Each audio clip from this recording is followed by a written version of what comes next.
My name is Robert Bone. I am from the Dakota Nation of Sioux Valley, Manitoba, Canada. One of the few remaining Dakota bands in Canada. I think there's probably 8 or 9 Dakota tribes that have gone into Canada and have stayed there. And our history is still intact, and our language is still spoken in our community, probably 75% yet. And sometimes it gets somewhat perplexing if you get caught up in the mainstream of things. Our people went to school and prohibited from talking our language. We went through that for maybe 40 or 50 years, and now as we sit back and notice, then they're paying us money to teach our people to talk the language again. So quite often we say, who is the crazy one in this whole affair? But I want to congratulate the people of Winona for taking the time to honor the Dakota. This must be commemorated and perpetuated and preserved and taken along, that every city in North America should follow through to make better relations for the First Nations people of all of North America. I think quite often we fail to recognize one another's maybe strengths and differences, work together and move ahead.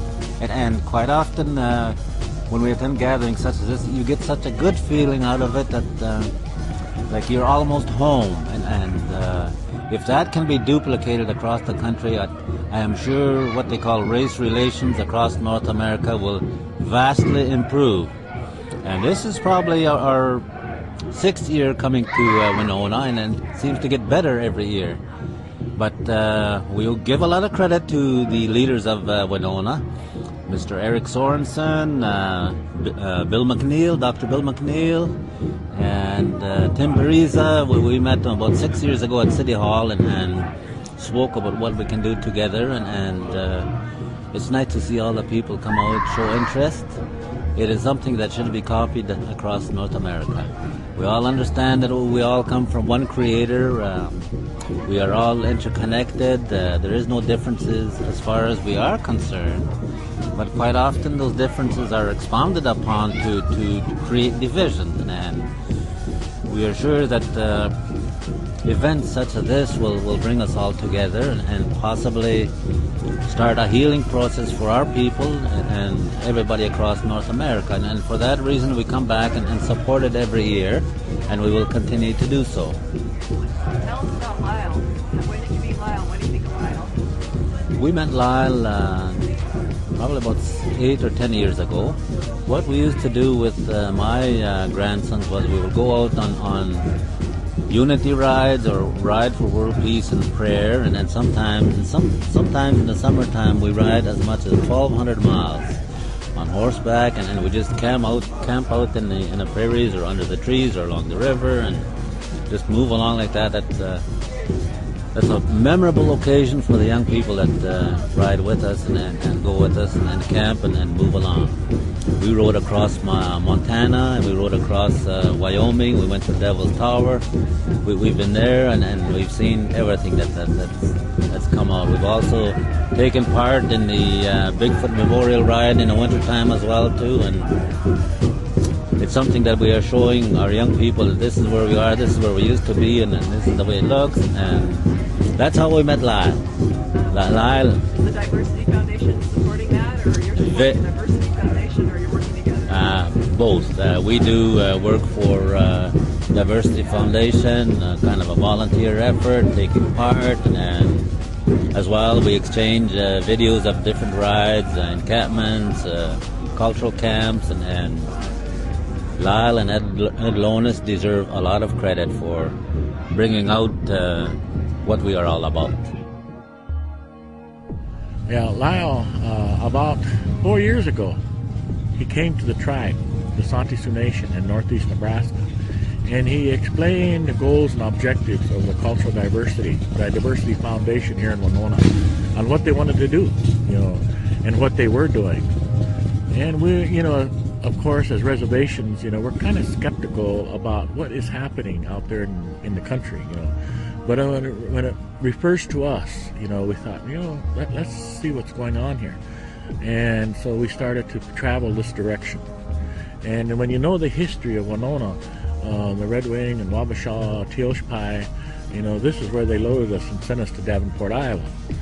And so I came up with a lot of curiosity, and I stood in the background the first my 3 years ago, and I was watching and observing, and then I start to voice my concern, my opinion, start putting input into it.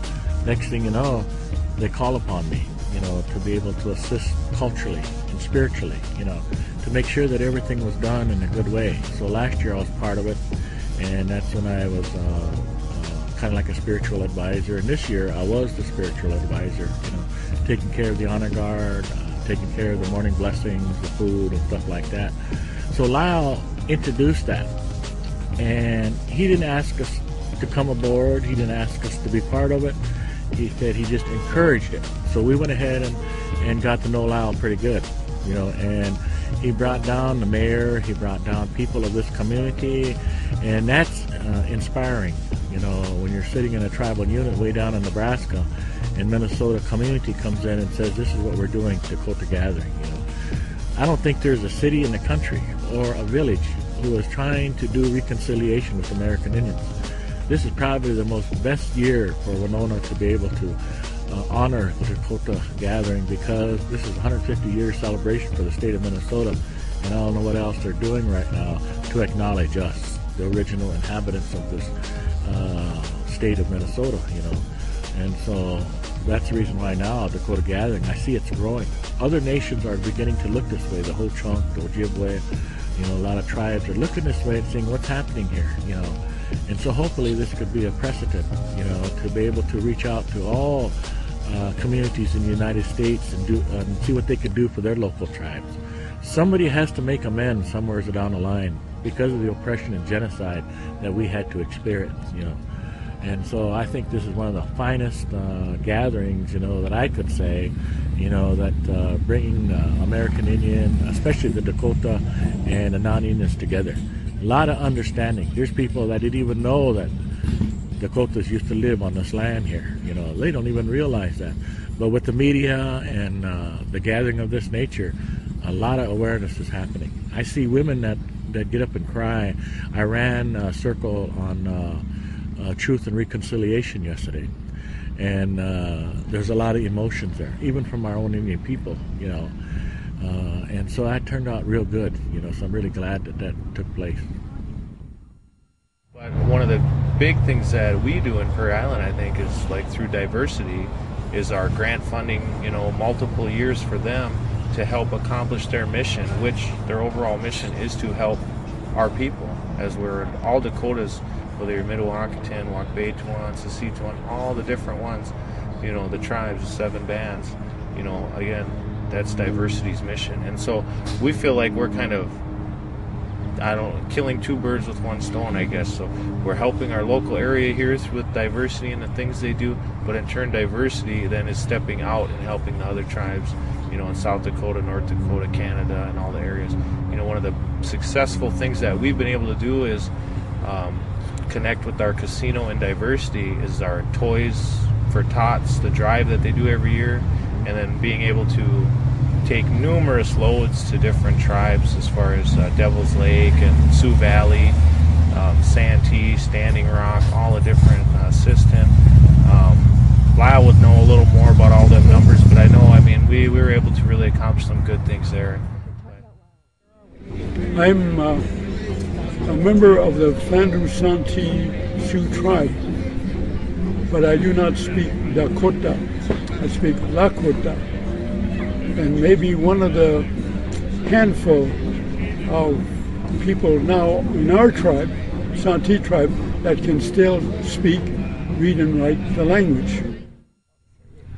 How I got involved into the Dakota Winona Alliance is through Lyle Rustad. We've sponsored students off of the Santee Reservation in northeast Nebraska. We've had them down here at our technical college, which is, you know, just a mile from here. We've also had students at our state university, which is a mile in the other direction from here, and at St. Mary's, which is 2 miles down Highway 61 from here. So there's been about 8 students that have come off various reservations that were originally, their ancestors were originally from here, because They camped not far from where the college is now. It was their original camp. And so through what Lyle's done with the Dakota Winona Alliance, we've reached out to them. We've also taken clothes drives and drives for furniture and other things. And then our college has a truck driving program. So when we fill up the semis, we take them out every year and we drop them off at the reservations. And it's really a neat thing to not only get the city involved in things like that, but our students are the ones that drive out and see. And our president, James Johnson, when he rode with one of the instructors out there for the first time, when he saw the poverty that they lived in, that's when he dedicated himself to say that I'll sponsor students from these reservations to come out to the technical college. And it's worked really well. Lyle Rustad came to us, to the city about 10 years ago. And he came because he had promised Ernie, Chief Wabasha, that he would find where his relatives were buried. And Lyle went down to the mayor. The mayor sent him to me in City Hall. And that's how we started a conversation. He then brought the Unity Riders quickly in '98, I think it was, to Winona from Manitoba, from what's called Sioux Valley. And we took the Unity Riders across the Mississippi. It was their ancestral home. They had heard about the river. They had never been there. They had never been allowed to be there. And so we took them across and became friends. We put a little white boy team together to play the moccasin game. I think they graciously let us win one round. And we started to know a little bit about one another. That story in and of itself started to be written about in Winona, and that brought out people in our community, people who had hidden their own heritage because they were ashamed of it, and they knew something was not right. And so that started a community discussion. We then went out. It seemed like every trip I took to the Dakotas, it always had to be snowing and blowing. And so I'm always assuming whenever I'm out on a reservation, it's not right unless there's snow and wind. And we went out, we met people, we started a dialogue. We went from southern Minnesota on that trip up to Spirit Lake, North Dakota. And we met tribal elders, we met education people, and we started to talk about how we might interact. I think I can fairly say on behalf of Winona, we wanted that relationship as much as we hoped we would be allowed to help wherever we could. And it's an even playing field. And that really is what has happened in the community. The people of Winona came out, participated. We're now at our 5th gathering.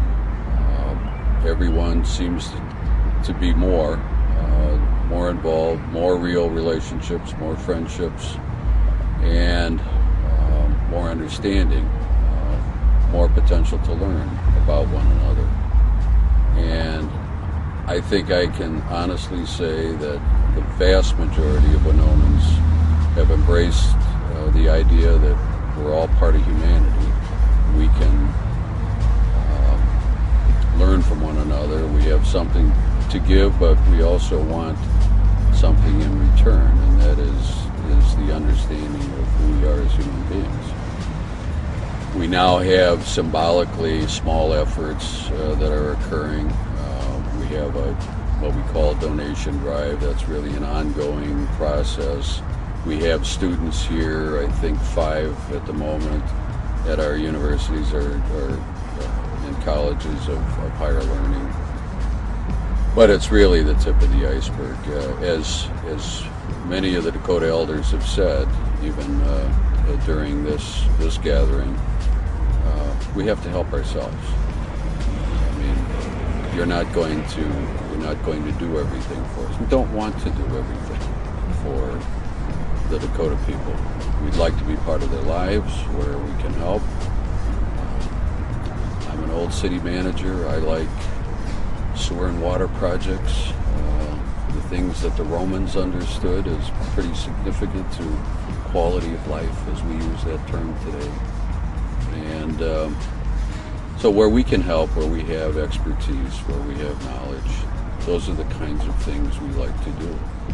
But in return, we want to help people feel like they're welcome back on their homeland and come and participate with us and help us grow our knowledge of our area, who were the people that were here first, understand why we're here, and have our little piece of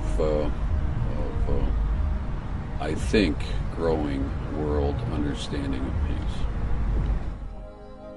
Okay, so I'm really pleased with the gathering and the idea and the wishes behind it, because or the dreams behind it, because I think it's important that the truth about our history be told, and I think our kids need to know that, and because we need to be proud of who we are, where we came from, in order to continue to carry that pride into the next generations. Well, yes, my name is Alan Childs II. Wambiwa Kankta Yamake Apido, that is my Indian name, Wambiwa Kankta. It means the eagle, the highest. Like Wakantanka is the creator. Wakantuya is the highest, so you're really high, the highest of. So like it's high eagle, and then, but there's more to that, so but I won't go into that right now. I'm from the Dakota community of Prairie Island. We say Tinta Winta. We're a Mdewakanton band of Dakotas, and we reside here in Minnesota. And so we're very honored to be here as part of the gathering as one of the 4 Sioux communities in Minnesota, or Dakota communities in Minnesota. And our part here over the years has been we've been involved with the singing for the exhibition dancing and the hand moccasin games and things of that nature. And in the last few years, it's been exciting in our community because we've had a revitalization with the youth, and I've been I don't want to brag for myself, but I've been involved in that from the beginning in teaching our young boys to sing and moccasin games and things like that. So in the last 2 years now, they've been coming down here and accompanying us and singing with us and getting that exposure and learning those different things. And so we're really excited about that in Prairie Island. And again, we're really excited to be part of the Unity Festival here in the Dakota Homecoming. And so again, as you look behind me here, you see the backdrop and the hills and everything else, And this is a very important place in history for our people as Mdewakantons especially. We lived all along this river here, all the way up to present-day Prairie Island, which is only about 60 miles south or northeast from here, right along the river also. And so as we come here, we remember those things, and every community has a different story of what happened after the exile of Minnesota and things like that. And Prairie Island is somewhat unique because it was founded by people that were still here in Minnesota even after the exile. As you look behind me in these hills, a lot of people stayed here and were able to hide here, or were able to be accepted by the non-Indians living here, because not everyone was involved in the uprising, or even if they were, people understood the circumstances of the times. And so there was some understanding at that time. But it was a very small group of Indians that was allowed to live there in Prairie Island and reside in that area. But over time, eventually in the 1930s, Prairie Island was recognized by the federal government and given a tribal status and formed its government. And at that time, there was a kind of a homecoming for a lot of the people that were in Santee, Crow Creek, and different areas, because some of their family had still been able to reside here and eke out a existence in Minnesota. And so there was family for them, and a lot of them returned. So our community began to grow from there in the 30s, from probably maybe 100 people, and to present day now we're up over 700 people.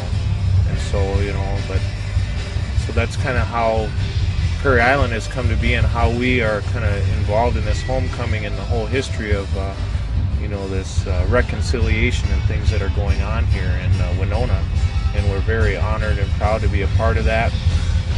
And our community has sponsored the diversity, Lyle and Ed, Diversity Foundation, with grant money over the last 3 years. And so we've been able to have a little more impact in things that they're doing and these great things. We've gifted, when Winona recently had very bad flood damage, there was a gift from our community. And all that happened, in the last few years. And I was lucky enough to be on the tribal council during that time in Prairie Island. And so I was able to be instrumental and be a part of all those things. And so that relationship has really grown and blossomed. And, we continue to support this as they continue to support things that we do. The drives to the different Dakota communities, Crow Creek, Devil's Lake, things of that nature, Santee. We still know that there's a lot of reconciliation and things to be done, and so that work just continues on and on. Okay, my name is Rick Thomas. Indian name is Tatonkamani, which is Walking Buffalo, which was a war chief after the 1862 Minnesota Uprising. And I just want to share, that I'm also acknowledged, especially for the Dakota Gathering, as a spiritual leader, to provide appropriate prayers, songs, honoring the veterans, honoring various leaders such as Chief Wabasha, some of the Indian leaders and spiritual leaders. We all come together like Danny Seaboy. We consult with each other to make sure everything is done in a good Dakota way, because there's a lot of misunderstanding, miscommunication as far as who we are. We're probably a very misunderstood ethnic group or cultural group in America. And I think it's just that time of 2008 to be able to sit down and say, okay, let's map our direction, my relatives, and bring our Dakota people back together, And so that's the reason why I wanted to get involved. I come from the Santee Sioux Reservation in northeast Nebraska. We are the ones that were exiled. We're the ones that ended up in northeast Nebraska. And my relatives were the ones that were hung in Mankato, 38. From there, they marched to Port Snelling. From Port Snelling to Davenport, Iowa, where we had 95 more of our people die in prison, not because of wounds, but because of starvation and freezing. And then from there down the Mississippi to the Missouri River to Fort Crow Creek Reservation and to where we're at right now in Santee. So when you take a look at our history, it's such a traumatic trauma. And being a disabled combat vet, currently 100% disabled, I take a look at how traumatized my people were after the 1862 Minnesota Uprising. We're still today in this generation, we are still feeling the impact of the 1862 Minnesota Uprising, And we're scattered so far apart from each other, sometimes we don't even know that there's 4 more bands in Canada. And then also all the bands in Minnesota and Plainview and Montana. I've always been told you need to know where you come from in order to know where you're going. And I think that's what's happening amongst Dakota people, is we call it Dakuwakunshkashka. There's something holy moving in Indian country. And we continue to proceed with that because we're the only race of people in the United States that has something to go back to. Our language, our traditions, our customs, our culture, you name it, it's there, And this is probably the best opportune time since 1968 when American movement started out. It awoke our spirit to be able to start looking at who we were. Okay, my name is Rod Steiner, and I'm an enrolled member of the Santee Sioux Nation of Nebraska. And I've been coming to this homecoming for 5 years now. And Lyle Rustad got me involved in it as a member of the family of Wabasha that used to live here. My great-great-grandfather was Wabasha III. And we're sitting right under Wabasha's cap as we talk here. And it's good to come back here because these people have treated us like royalty. And I can't say enough for the city of Winona for what they're doing and what's developed in the last 5 years. Some people probably don't even know that we've already got children, or some of our children, enrolled in here in the colleges.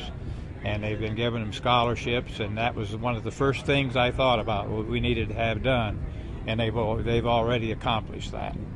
And so I just expect nothing but good things to come from this, because they're very serious about what they're doing. Been here 5 years now, and like I said, a lot of people don't know what's developed over the last 5 years, and our relationship to the community, the leaders, the mayors, and even the mayor in Rochester, and we're starting to get people involved from Rochester and all of southeast Minnesota in this thing. Okay, my name is Leonard Wabasha. I'm an enrolled member of the Lower Sioux Indian community, and this year I'll be 50. I'm employed with the Shakopee Bidewalkantah Sioux Dakota community, and I've been there, well, I retired from a large global conglomerate who will remain anonymous, but I spent 20 years with this company, and they're involved in control systems. But I was offered an opportunity to come and be part of a Dakota language program with the Shakopee Sioux community, and I didn't readily accept it because I had just finished a 20-year stint of working, and I wanted to take some time. So I took about, 4 or 6 weeks off, and I started working at Shakopee, and I've been there ever since. So. We are all related. That not only with human beings, but all of creation. We're all related. Even the rocks and the stones and the hills and the trees, we're all related. We're all of one creator. So we're all one people, of one creation. So to address, the elders get up and say, Mitako Oasin. They conclude their speeches, their orations, with the same Mitako Oasin. I think one of the underlying motives of this gathering is for the purpose of reconciliation. Too long we've been separated, not just by our race. We can enact legislation to do away with discrimination because of race, but we cannot legislate attitudes that come from our heart. So unless reconciliation is truly going to happen, it has to come from our hearts, and it has to be motivated by the greatest gift that we can have, a gift of love. Well, on another sidebar, through my parents, we began to recognize the traumatic events, the terrible atrocities which occurred to the Minnesota Dakota, or actually the entire Dakota Nation. We're not just Minnesota, and that's, again, that's more propaganda, how we have barriers like that really don't exist, at least to Indian people.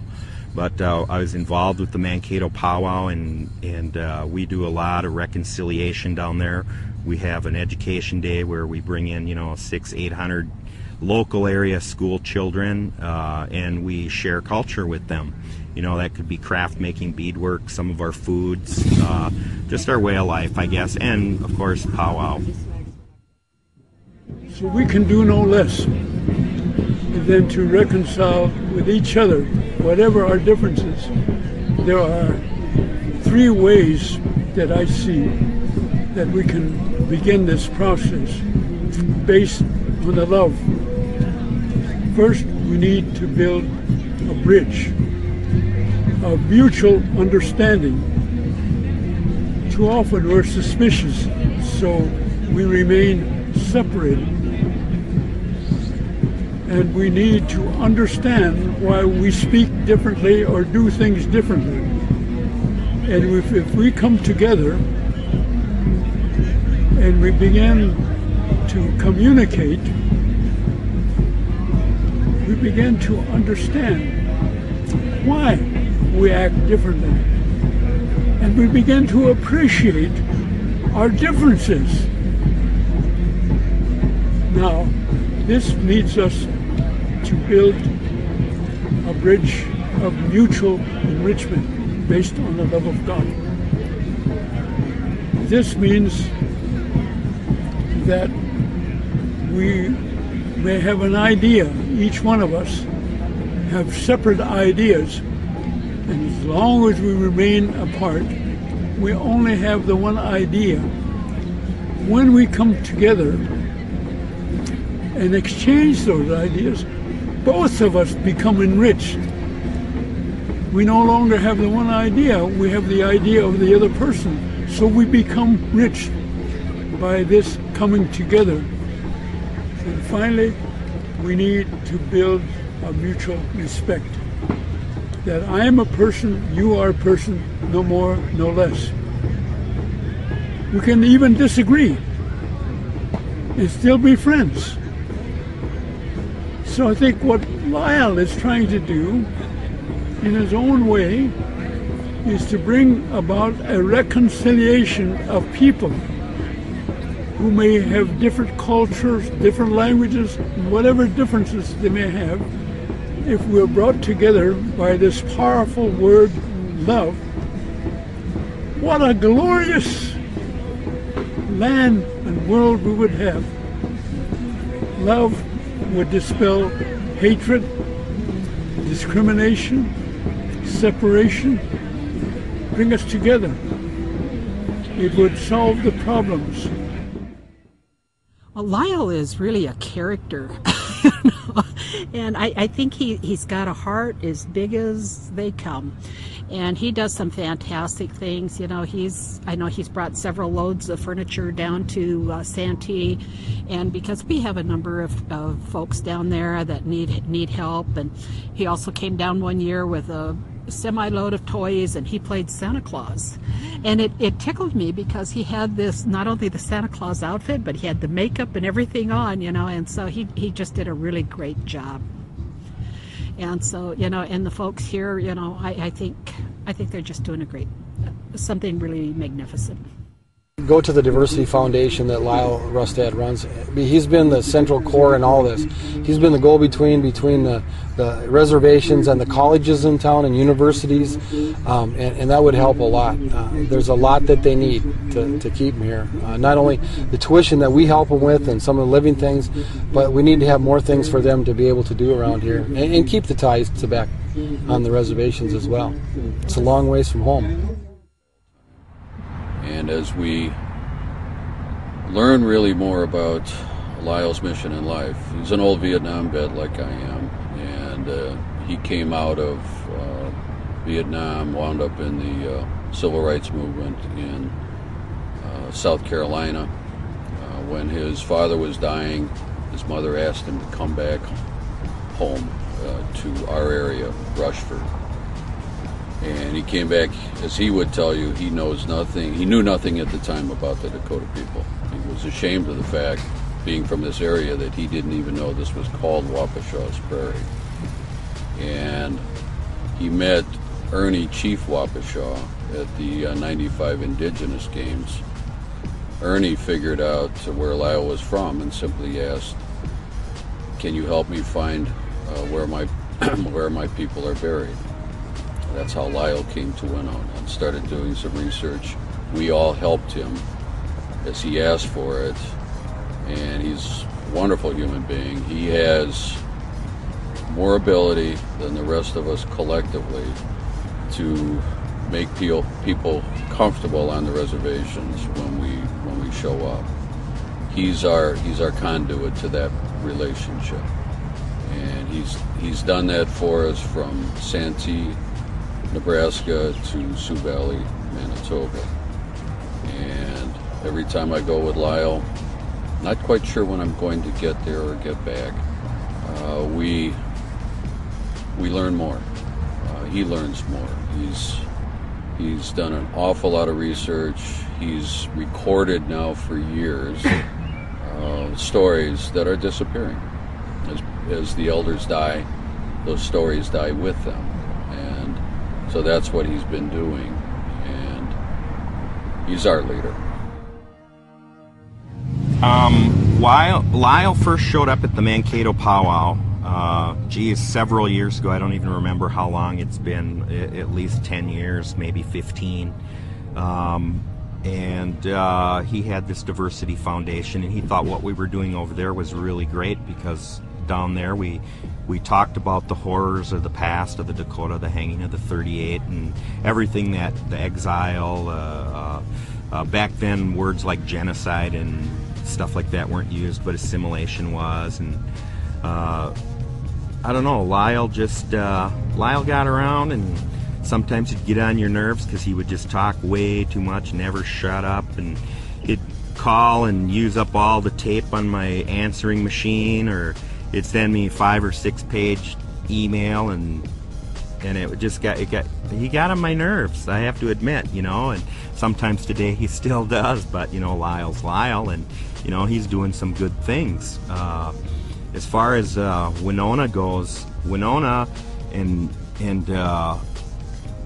I don't know how to say this really without bringing up AIM, but AIM came about because of the oppression of the American Indian people, and they took care of that oppression, brought it to light, just like the Mankato powwow did. We talked about oppression and we brought it up. Well, today we're still under suppression through the media, through the government, other various sources of the government arm. And down here at Winona, when I was first asked to come to Winona, I knew the history of this country, and I knew this is where my earliest predecessors lived. Wapahasha 1 and Wapahasha 2 were down here before the treaties were ever signed, and we came down here, and one of the very first times, and we were with one of the local newsmen, and he was doing an interview with my father, and we were up here on Garvin Heights, and we were looking out, and my dad says, "This is really a beautiful place," and the reporter says to my dad, "Yeah, this is a really beautiful place. Why did your people leave?" And it's like, what? And so the guy created a major faux pas, and somehow out of that was one of the first the meetings that we had with the local people here at Winona. But because Indian people are still being suppressed is the reason why I chose this place, because here we had non-Indian people extending their hand out, not to give the Indian a handout, but to give us a hand up, to let us tell our story. So we went from oppression to suppression, and here we're able to, I guess, begin expression. We can talk about the tragedies, what happened to our people, without fear of reparation, negatively speaking, of course. But the people here, these are some of the kindest, most generous people. And at first I didn't think they were serious, but they began to build an arena, and hopefully next year that arena will be complete. And I talked with the landscaper, which also surprised me, as they involved me in the landscape of the arena, arbor or whatever, and it's made from stone that came from a bridge foundation that nearby here, but actually that stone came off of the Sugarloaf, and they used to call that Wabasha's cap, because Wabasha had received field marshal's uniform from the British government back in the day for something. He went up there, he offered himself to the British because one of his men had taken a trader's life, and they needed guns at that time because the French were involved with the Ojibwe, and they had weapons and we didn't, and so that's why Wabasha did that. So Wabasha actually saved his people, and there's a whole story, that we probably don't have time to go in here today, but if you were interested, you can research that and discover that story. I believe it happened in the late 1700s. But we were able to talk about all the atrocities, and we were able to get people down here to listen. We had that first year or two, we had local politicians, a federal judge, a bishop or cardinal from the Catholic faith in the area come down here, and he dressed as a black robe just to symbolize that part of history for our people, the way Christianity robbed us and cheated us and killed us. But he came and he offered an apology, and I was really struck by that, and I thought the people down here really do want to make a change. You know, they're welcoming us back, and just one thread of the generosity I've seen here is when the Dakota come back to this place, they're offered a place to stay. They're given gas mileage. They're fed.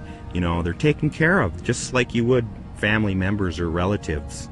But it's really a great place, and I really, you know, my hat's off to these people. I know that's not an Indian thing to say, but you know, I'm from a contemporary world now, so.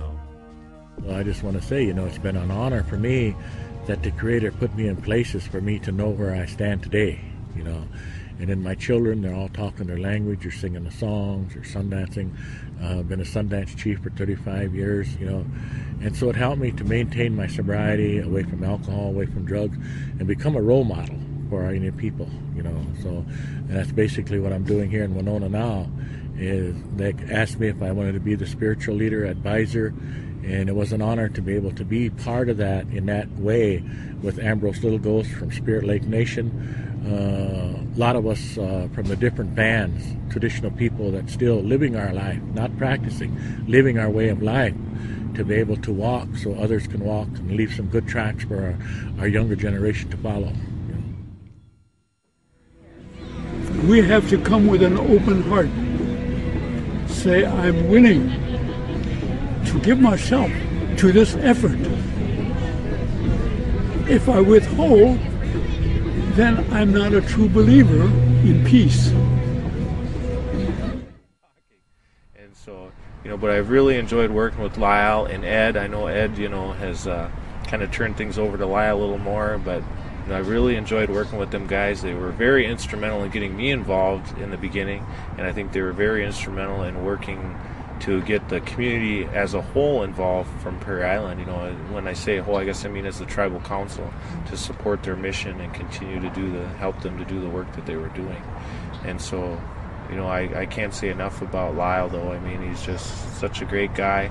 You know, he's got irons in every pot, and he seems to be able to keep them all going between the church organizations and the Rochester organizations and the Winona organizations here, and Crow Creek and Devil's Lake and Siston and Santee and all the vets groups and the honor guards and Sioux Valley, and you know, just so many things going on. And you know, to continue to pull this off with the small amount of assistance that they do get for monetarily and different things, to continue to pull this feed off every year and do this and make it such a great thing for us as Dakotas.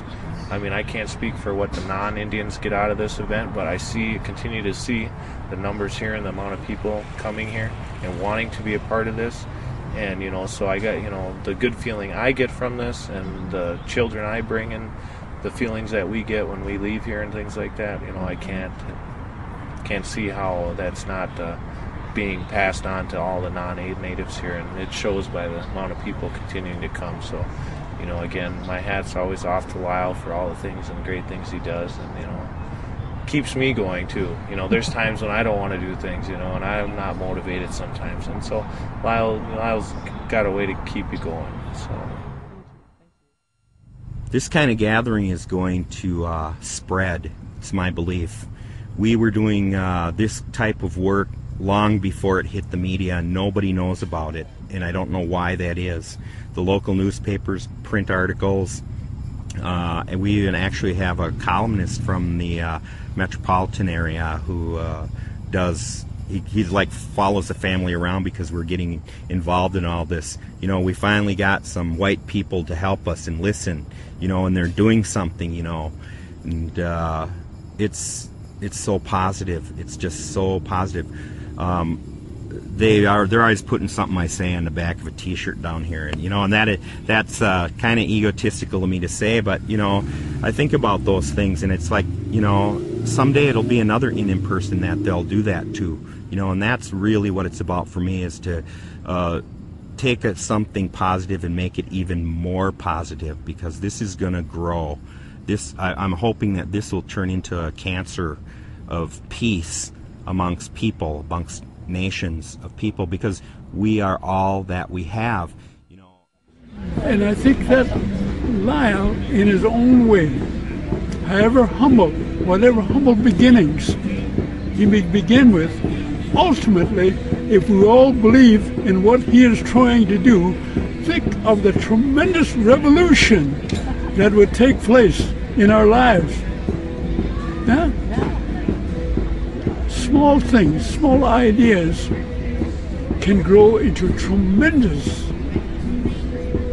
words of wisdom and action and transform our attitudes and revolutionize our world. A world of peace where dignity and respect may reign.